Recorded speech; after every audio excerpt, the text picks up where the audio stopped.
Before dawn's first rosy glow, the rainforest lay in a suspended breath of stillness, every broadleaf dripping with last night's downpour. Vines hung like emerald curtains from towering kapok giants, and moss-cloaked buttress roots fanned out across the loamy floor. High above Zephyr, the ruby-throated hummingbird stirred in her moss-lined nest, no bigger than a thimble, nestled between two intertwining lianas. Zephyr's slumber broke with a subtle tremor in the air, an almost imperceptible flutter of pressure that set her iridescent throat into a tingling resonance. Instinct drove her from the safety of her nest to a nearby torched ginger blossom, its crimson petals heavy with dewdrops. As she probed the flower's nectar chamber, her sensitive tongue detected a faint metallic tang. Salt and ozone mingled in the perfume of an approaching storm. Her wings stilled in mid-sip as she registered the scent. Not the commonplace thunderstorm that drenches the forest floor, but something far more potent, borne on high-altitude currents.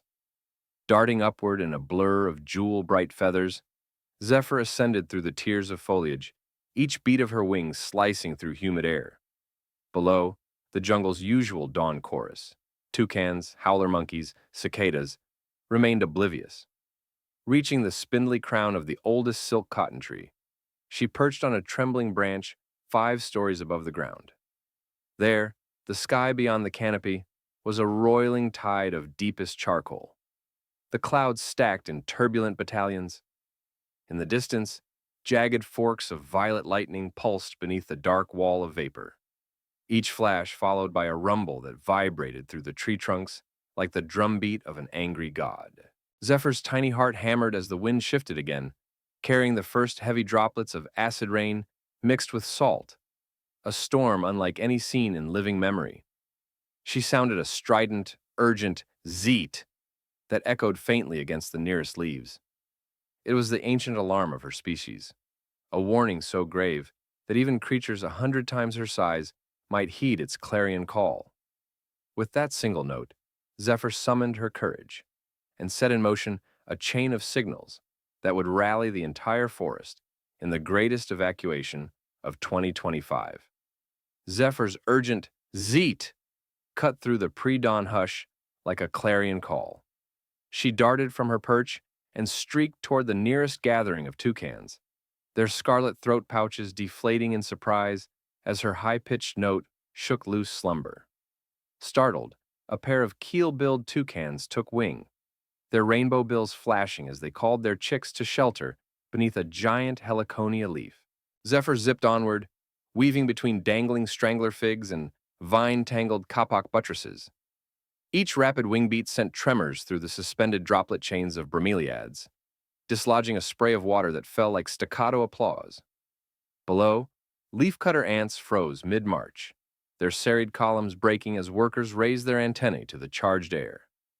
At the first warning signal, scout ants reversed direction, scuttling back toward the safety of their subterranean atrium. Higher still, Zephyr raced toward a troop of howler monkeys perched in a fig fruit canopy. She hovered before them, her tiny body a blur of emerald and ruby, and for the first time in their long-held dominion of sound, the howlers were silent, paws frozen on branches, heads tilted in cautious attention. The second zeet pealed like a bell through the gloom, and the alpha male howler threw back his head, unleashing a guttural roar that rolled across the forest like a drumroll of alarm. His family scattered instantly, leaping between limbs, carrying fledgling howlers toward cavernous tree hollows. Undeterred by height or humidity, Zephyr swept along the liana highways to a clearing of giant tree ferns, where a congregation of macaws slept. Her final, piercing cry sliced the dawn stillness. Zeet, zeet! In moments, wings unfurled in a riot of crimson, blue, and gold as macaws spiraled into the sky, their cacophonous squawks morphing into a clarion of warning. The echo of color and sound reverberated through the canopy, setting every denizen on edge. At Zephyr's urging, the forest floor came alive. Ocelots slunk from undergrowth into deeper shade, leaf frogs croaked a panicked chorus, and peccaries stamped toward higher ground. In every hollow and on every branch, Creatures heeded the tiny hummingbird's call.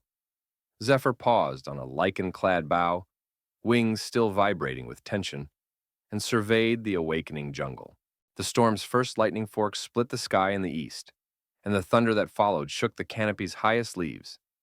With the first wave of alarm sent and ears now tuned to her urgent warning, Zephyr prepared for the next phase, guiding the most vulnerable, nestlings, burrowers, and lowland dwellers, toward the sanctuary of the emergent high canopy refugees before the full fury of the storm unleashed. In her small heart burned the knowledge that every life in this living cathedral depended on the swift spread of her tiny, yet tremor-strong signal.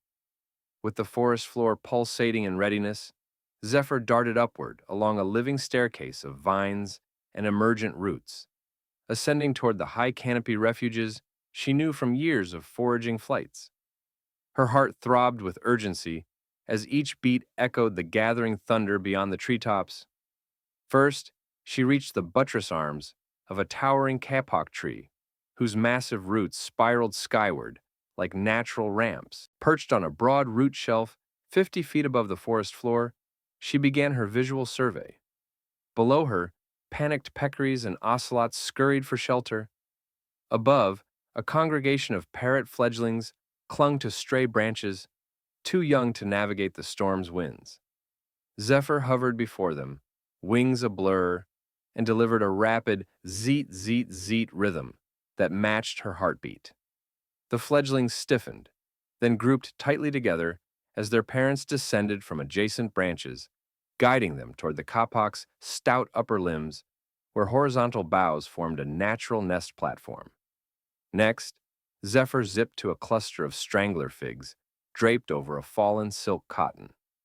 There, a troop of marmosets clustered in leafy dens woven into the vines. Zephyr's sharp cry rattled the helter-skelter construction, and the marmosets' tiny fur-clad bodies tumbled from nest to nest in practiced agility, following their mother's clenched jaw chattering as they ascended to a sturdier perch midway up the trunk. Higher still, Zephyr found the ultimate refuge, a natural amphitheater of interlocked branches in the emergent crowns, an island of safety above the storm's most violent gusts. She circled this sanctuary and sounded a final zeet, loud enough to carry through the dense foliage. In immediate response, creatures of every stripe, agoutis, peccaries, porcupines, poured upward through canopy-bridging lianas and arboreal ramps. Sloths, usually slow to rouse, clung tight to protective forks well above the wind's peak, their rhythmic chewing a calm counterpoint to the storm's drum. All the while, Zephyr led the exodus with unerring precision, tracing aerial lanes she had memorized while sipping morning nectar. Each flash of lightning illuminated her path, a living arrow through the green depths, guiding the forest's denizens into a web of interwoven branches that offered both shelter and escape channels. As the thunder drew nearer and the first sheets of rain began to hiss on the leaves, Zephyr hovered at the threshold of the refuge, her tiny form unmistakable against the churning sky, proof that even the smallest voice, carried on the wings of a hummingbird, could chart a course to safety in the heart of the world's wildest storms. No sooner had the last creature scrambled into the high canopy sanctuary than the first volleys of the tempest crashed through the forest. Sheets of rain fell like liquid arrows, smashing into leaves and plastering the emerald walls in a hiss of whitewater. Zephyr's chest heaved as she battled the gale-driven currents, her tiny wings cutting through wind gusts that snapped at her tail feathers. Below, the canopy groaned under the storm's fury. Massive kapok branches twisted, and vines whipped like living lashes. Water cascaded from higher boughs in roaring torrents, drowning the forest floor in a foaming flood. Yet above the maelstrom, in the arboreal amphitheater Zephyr had guided them to, the interlaced branches formed a defiant roof. Here, the storm's full force diminished to a drumming percussion on layered leaves and overlapped roots. As thunder shook the very air, Zephyr called out a rapid series of zeet, zeet, zeet, rallying those already aloft. Parrot fledglings, butterflies, and even sleepy kinkajous pressed closer to the trunks, seeking shelter in knobbly cradles where runoff funneled harmlessly away. Marmosets hugged branch crossings, web-footed tree frogs dug into moss-lined crevices, and sloths tucked their heads beneath boughs, enduring the storm's downpour with unflappable calm. But not all had reached the haven in time. Zephyr spied a small colony of leaf-nosed bats clinging to the undersides of a broad leaf far below the storm's eye. Wasting no breath, she plunged downward, weaving through a gauntlet of wind-tossed vines. Each frantic wingbeat countered gusts that sought to hurl her into the deluge. Reaching the bat's shivering cluster, she landed among them and sounded a single urgent "Zeet!" Startled, the bats fluttered free in a noisy cloud, and Zephyr led them up a concealed vine corridor, one she'd discovered in calmer times, toward a sheltered nook in the high canopy. There, the bat mothers pressed their young into a fold of palm sheath, safe from the rain's stinging assault. Returning upward, Zephyr guided the last of the foraging tapirs, delayed by a fallen log, through a gap in the canopy. Their broad backs, usually unseen, broke the surface of the refuge like tiny islands. They pressed against the tortuous roots, trunks leaning into the wind to anchor themselves.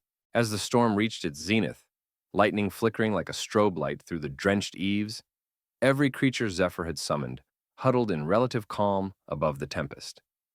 The amphitheater's thick lattice of branches funneled the rain in thin, manageable sheets, while air currents churned overhead, sparing those within from the hurricane's full wrath. Zephyr perched at the refuge's very edge, feathers plastered by spray, and let out a series of triumphant "Zeet, zeet!" Her tiny frame vibrated with relief and pride, for she had steered her fellow creatures through the forest's greatest onslaught, a storm born of oceanic fury and atmospheric wrath. In those suspended moments between thunderclaps, the great rainforest refuge held fast, proof that even the smallest emissary, armed with foresight and fearless wings, could lead an entire world to shelter when nature's fury broke. As the storm's fury gradually abated, the rainforest above began to shudder with the weight of fresh deluge. Bound torrents cascaded from the high canopy refuges, scouring the forest floor and carving new rivulets through leaf litter and tangled roots. Zephyr hovered at the edge of the amphitheater, her wings still thrumming from the gale, and surveyed the next phase of evacuation, guiding ground-dwelling creatures through the flooding labyrinth to the lower plateaus, areas spared the worst inundation. She sounded a clear "Zeet, zeet!" and darted downward. Below her, the floodwaters churned like liquid mud, uprooting ferns and sweeping debris into choking mats. Zephyr followed a network of living corridors, raised root bridges and eroded termite mounds that formed narrow causeways above the rising tide. At each junction, she perched on a prominent root and issued her urgent alarm, her throat shimmering with each rapid pulse. First came the agoutis, rabbit-sized rodents with russet fur, their small bodies bobbing as they navigated the flooded undergrowth. Zephyr led them through a tangle of nipa palms whose stout trunks offered stepping-stone perches. The agoutis darted behind her, paws splashing, whiskers quivering in relief as they reached a dry hollow where bromeliad fountains still dripped gently. Next, Zephyr guided a family of pacus, larger, stout-bodied rodents with patterned coats, along a series of fallen logs that bridged a waist-deep channel. Each paca paused at her "zeet," lifted a webbed foot, and leaped to the next log, trusting her tiny silhouette against the dark water. Their muted grunts of thanks echoed in the mucky gloom as they pressed on toward the plateau's sheltering ferns. Finally, Zephyr sensed the slow, vulnerable approach of a pair of kinkajous, nocturnal mammal cousins of the raccoon, their golden coats matted by rain. The water had risen to their ankles, and their clumsy climbs risked slipping into sudden depths. Zephyr dashed ahead to a strut of mangrove roots, forming a lattice across the flooded valley. Perching midway, she sounded a gentle "zeet, zeet," coaxing them step by careful step across the uneven root bridge. One misstep could mean drowning, yet under her guiding chirps, the kinkajous pressed on, tails curled for balance, until they tumbled safely onto firm ground. As the floodwaters stabilized into a new network of streams, the ground level below filled with survivors, rodents, amphibians, small mammals, and even a few sloths that braved the descent. All followed Zephyr's precise aerial instructions, weaving through bent palm fronds and submerged leaf litter until they found refuge beneath a towering Ravinia palm grove, its sturdy buttresses rising like arches above the marsh. Perched on a low branch, Zephyr ruffled her soaked plumage, heart swelling with relief. The lower sanctuary, once hidden in a gentle valley, had become a bustling haven, its pools teeming with life, even as the forest floor lay awash. The ruby-throated hummingbird flitted among emergent blossoms, now illuminated by shafts of filtered sunlight, each tiny bloom a testament to survival. In the aftermath of the Great Evacuation, Zephyr watched the forest's smallest denizens gather in safety, their eyes bright with gratitude. She had guided them down from the storm's wrath to a second refuge below, proof that even the tiniest herald could shepherd a multitude through nature's fiercest trials.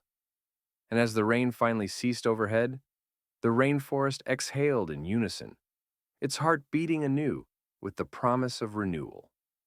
With the storm's final roar fading into distant grumbles, Zephyr flitted among the survivors, clustered in the Ravinia palm grove. Broken fronds lay strewn like litter. Delicate orchids hung battered from their vines. And small creatures, frogs, lizards, and mouse-sized marsupials, huddled beside exposed roots, trembling with shock and cold.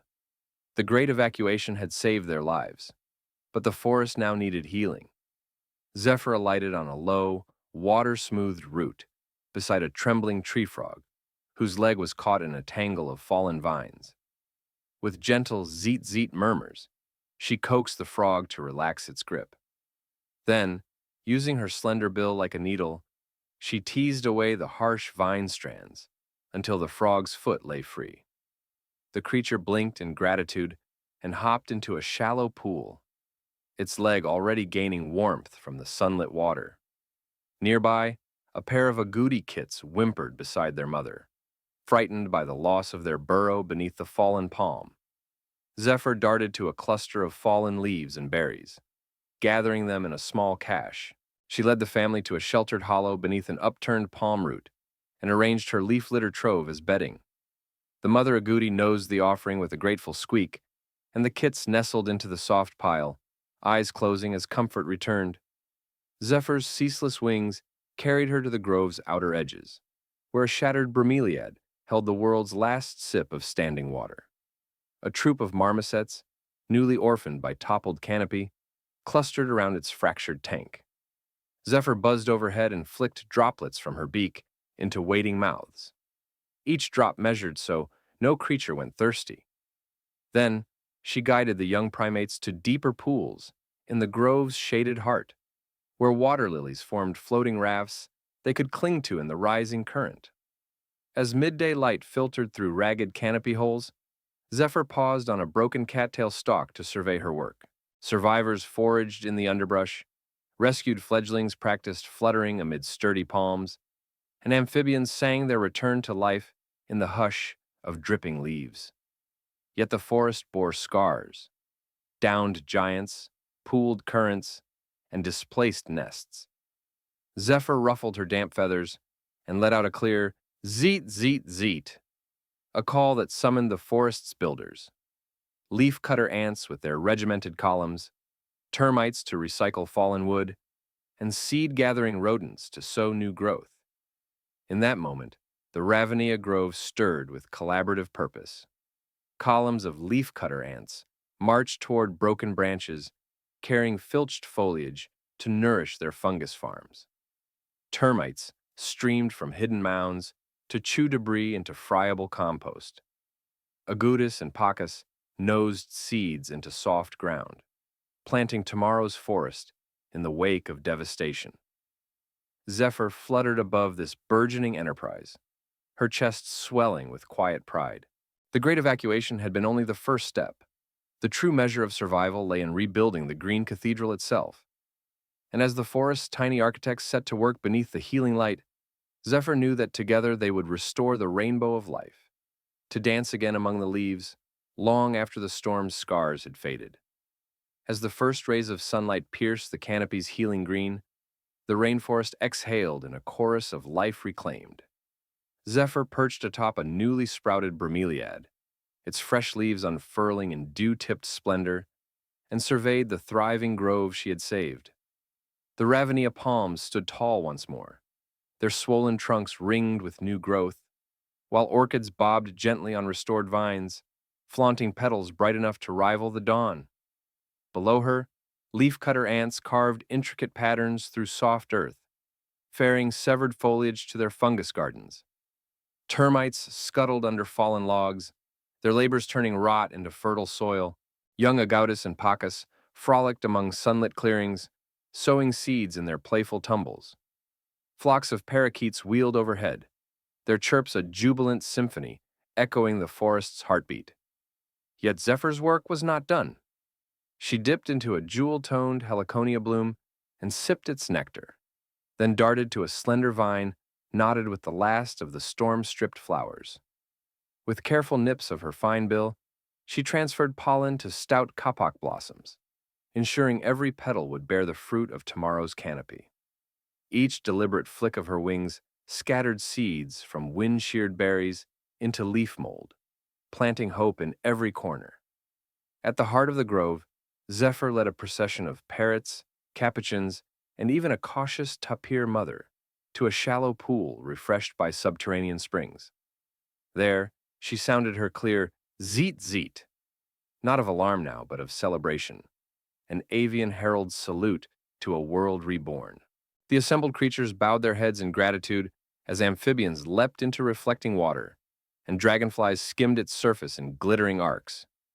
As the sun climbed, casting golden light on emerald leaves, Zephyr hovered above the Ravenna throne of vines and roots she called home.